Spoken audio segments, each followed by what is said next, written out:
friends, in his classic biography of the great Chafetz Chaim, the life and works of Rabbi Yisrael Meir Kagan of Rabin, Rabbi Moses Yosher writes the following. He writes, when a danger threatens, it is the duty of every sensible person to sound the alarm, to awaken the people who are sleeping, encourage those without energy, arouse those who are indifferent, and above all, to warn everyone of the impending calamity and prepare everyone to overcome the common enemy or threat that faces them. And it's exactly for this reason, my friends, that after a 2-week hiatus, the Real Truth Radio Show is back.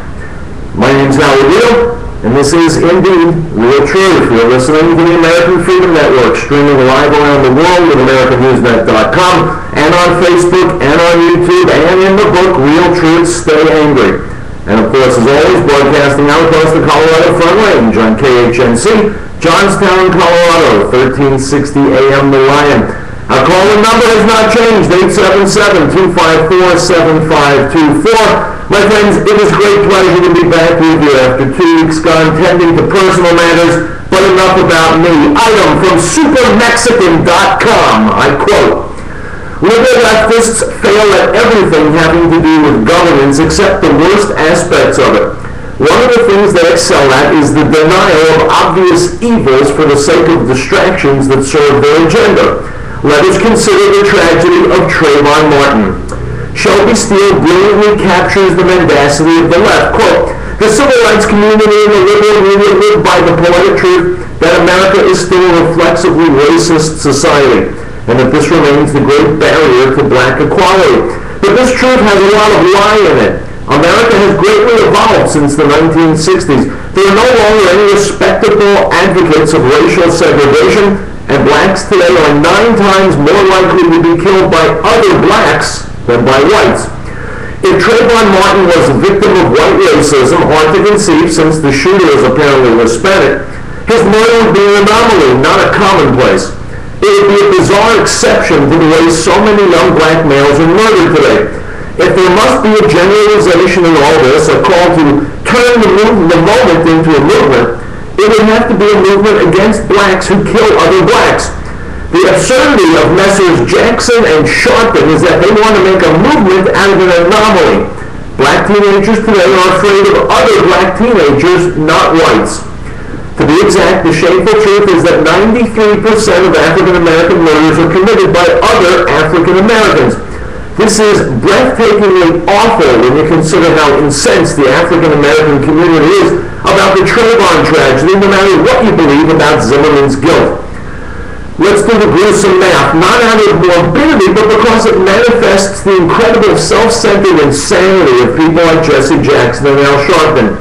8,000 to 9,000 African Americans are murdered each year, 93% of them by other African Americans. That's 7,905. That's 21.65 murdered each day by other African Americans. And these race-baiting, culture-hustling microphone pimps only get riled up when a white Hispanic kills an African American? It's absolutely shameful. It frightens me that I see my Latino community being led into the same liberal web of deceit and death. Unquote. My friends, this fellow, the member of this Latino community, is right on.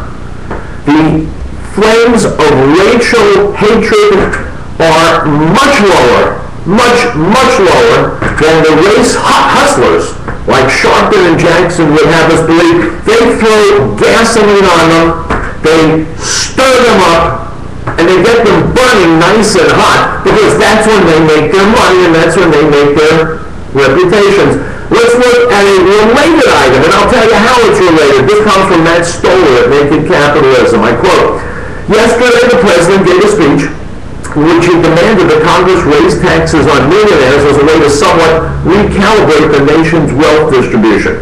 His advisors, like Gene Sperling, are giving speeches talking about the need for manufacturing. A common question in D.C. is whether his populist pose will help him win the election. Perhaps it will, perhaps not. Romney is a weak candidate, cartoonishly wealthy from what I've seen, pretty inept. But on policy, there's a more interesting question. A A better puzzle to wrestle with is why President Obama is able to continue to speak as if his administration has not presided over a significant expansion of income redistribution upward.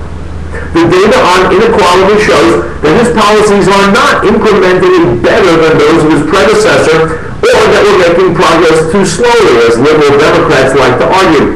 It doesn't even show that the outcome is the same as Bush. No, look at the table. You can see it on my Facebook page, my friend. From Emmanuel Saez, okay? Check out the two red circles that you'll find. Under Bush, the 1% captured a disproportionate share of the income gains from the Bush boom of 2002 to 2007. They got 65 cents of every dollar created in that boom, up 20 cents from when Clinton was president. Under Obama, the 1% got 93 cents of every dollar created in that boom. That's not only more than under Bush, up 28 cents. In the transition from Bush to Obama, inequality got worse faster than under the transition from Clinton to Bush.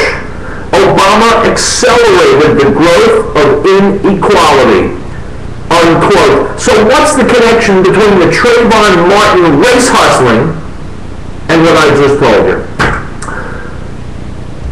Black Americans, liberal Americans could not wait for a black president, just like they couldn't wait for a woman president. The bottom line is this, my friends, like it or not, people are people. Black, white, green, brown, polka dot, people are people. There is no great racial divide anymore in this country, except when people like Sharpton and Jackson begin opening their mouths. You thought that having a black president would make a difference. It has not. Color means nothing. The only color that represents presidents these days is green, because they represent green, money, the money interests. They no longer represent you or me, and I don't care who the president is, what color he is, his race, his religion, his creed, his religion, his race are all bound up in the moneyed interests, the corporate military-industrial complex that you've heard me rail against so many times. Do not accept this nonsense about this racial divide. It is used indeed to divide Americans, to keep us fighting with each other so that we don't focus on the real enemy, the one who's got his foot on all of our necks. My friends, I'm delighted to be back. I hope you will be too. We're going to take a break. We'll be back with more Real Truth.